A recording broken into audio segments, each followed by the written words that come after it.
Can I be honest? Something that I'm afraid about this holiday season is it being so busy, especially now having two kids, that my healthy eating habits go out the window. And I know now more than ever, I'm going to need things that are convenient and nutritious to eat that keep me energized on these super busy days. Factor, America's #1 ready-to-eat meal delivery service, can help you fuel up for breakfast, lunch, and dinner with chef-prepared, dietitian-approved, ready-to-eat meals delivered straight to your door. You'll save time, eat well, and stay on track with your healthy lifestyle while tackling all of your holiday to-dos. Now, I'm not going to lie. Initially, I was hesitant to have meals already prepared sent to my door because while yes, convenience is important to me, being healthy is important to me, having food that tastes good is also important to me. And let me tell y'all, Factor did not disappoint. I did not have to add any salt, any pepper, any seasoning, nothing. The meals were actually delicious, and nothing beats just being able to pop something in the microwave, or some of their lunch to go meals that you don't even have to microwave at all. If you're busy like me, especially this holiday season, and cooking just isn't something you have too much time for, but you want to make sure that you're eating well, with Factor, skip the extra trip to the grocery store and the chopping, prepping, and cleaning up too, while still getting the flavor and nutritional quality that you need.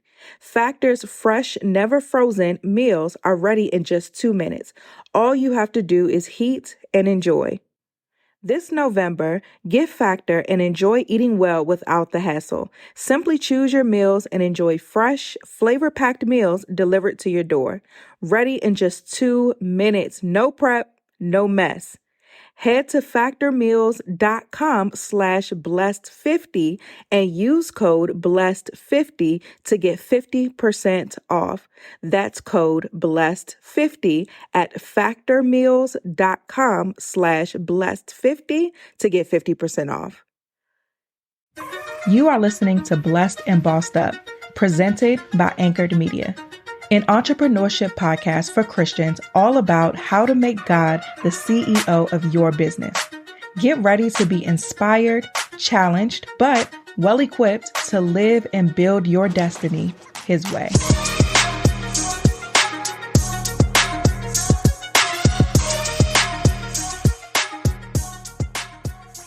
Hey guys, welcome to another episode of the Blessed and Bossed Up podcast. This is the last installment of the Creating Predictability in Your Business episode that turned into a whole series. I did not expect the diversifying your revenue streams section to take that long, but I wanted to be as detailed and as thorough as possible so that I can provide help as you're planning for your business for next year. This is part 3. Let's bring this series to a close. So far on the last 2 parts, we talked about planning. We've talked about diversifying your revenue streams took the longest. And within that, we talked about active versus passive, B2B versus B2C. We talked about always staying connected with your customers. And the last 2 things that I want to highlight is first, make sure as you're planning for 2024 that you are prioritizing MRR and ARR. MRR means monthly recurring revenue, and ARR is annual recurring revenue. These create predictability because this is income that you can expect to make over a month or over a year. Now, this is very helpful as it relates to predictability because these aren't one-time transactions, but these are transactions that happen consistently over time. So whether it's month after month or year after year, think about the subscriptions that you have. If you have a subscription to a streaming software, Netflix, Hulu, Disney Plus, whatever you subscribe to, you are included, your subscription is included in their monthly recurring revenue. So they expect every month to make a certain amount based on their subscribers. So when it comes to your business, whatever it is, whatever services or products that you have, I want you to take a step further as you're planning to say, how can I turn this or take this from a one-time transaction to monthly recurring revenue or annual recurring revenue? And how can I better serve the people that are spending money with me through something that generates this level of predictability? So for example, for me, I was thinking about that as it relates to the podcast. So the podcast is a product, but not necessarily a product that you pay for as a listener. It's a product that advertisers pay for to be able to advertise on the platform.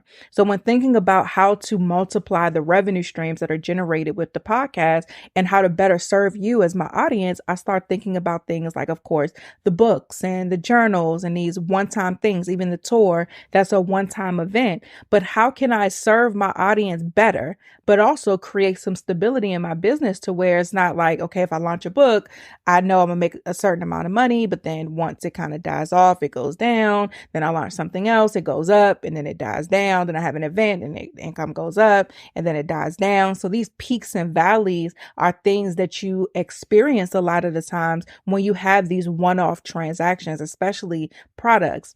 So when it came to the show, I'm like, how can I leverage this platform to not only continue to generate revenue, but also serve my audience? And how do I serve my audience in a way that creates some more predictability?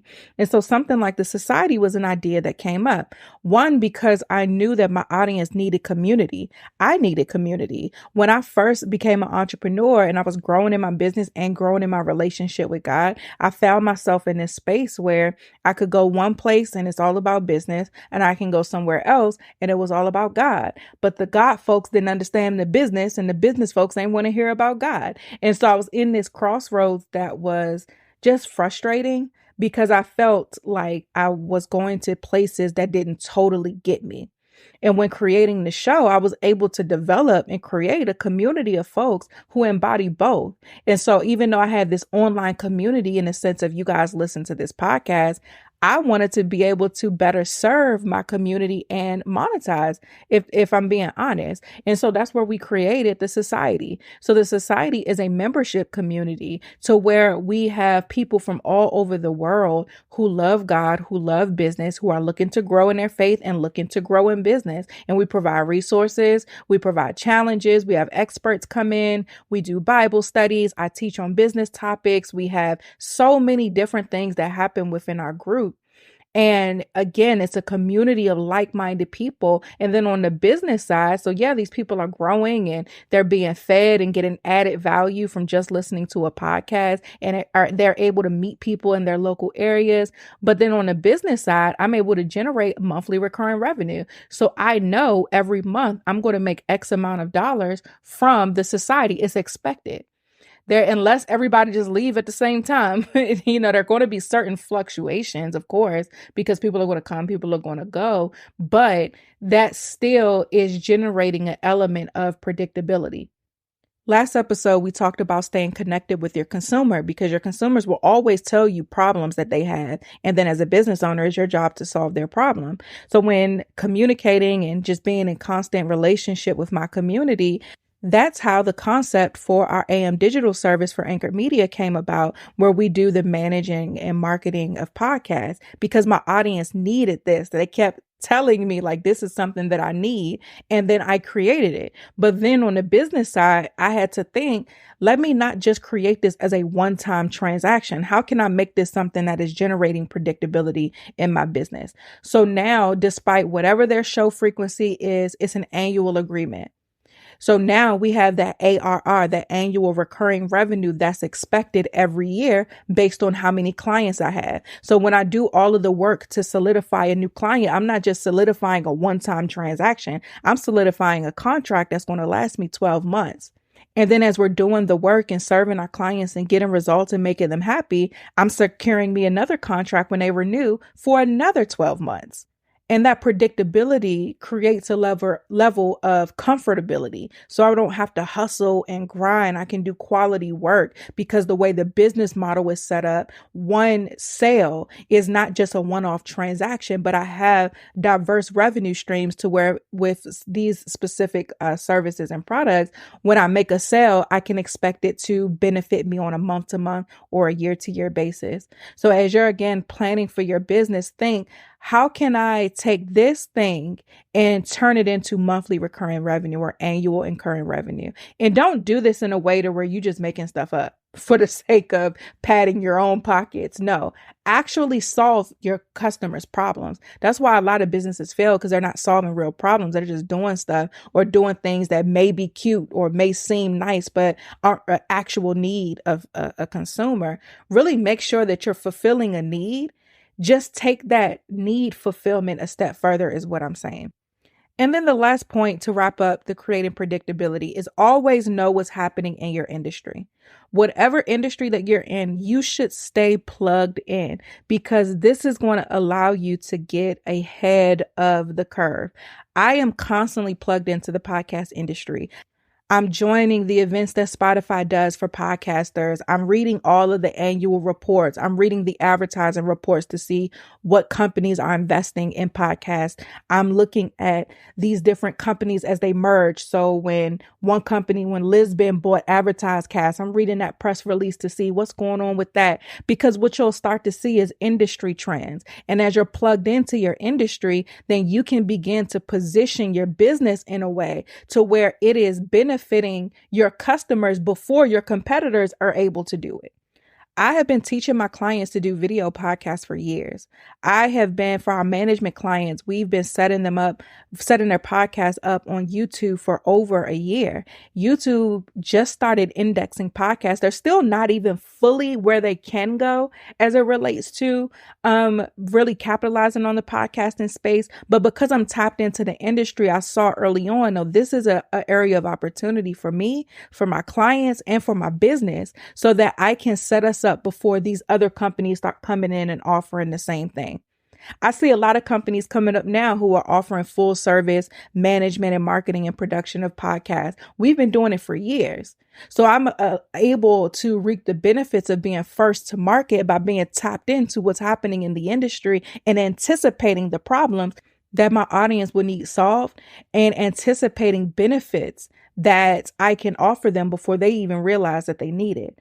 So for you, stay tapped into your industry and what's going on. I think when it comes to business, especially with social media, because we have access to so much of what's going on, we pay attention to what everybody else is doing. So instead of just running our race, instead of just focusing on the path ahead, we're looking to the left, we're looking to the right, and it's a distraction.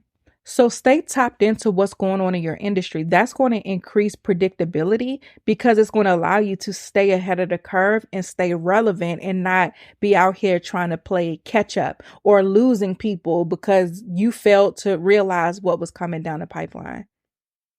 So that's it for creating predictability in your business. I pray that you guys have all enjoyed this episode that turned into a series. And I'm going to make a hard pivot and transition into what God told me to share with you in regards to 2024 for our Blessed and Bossed Up community.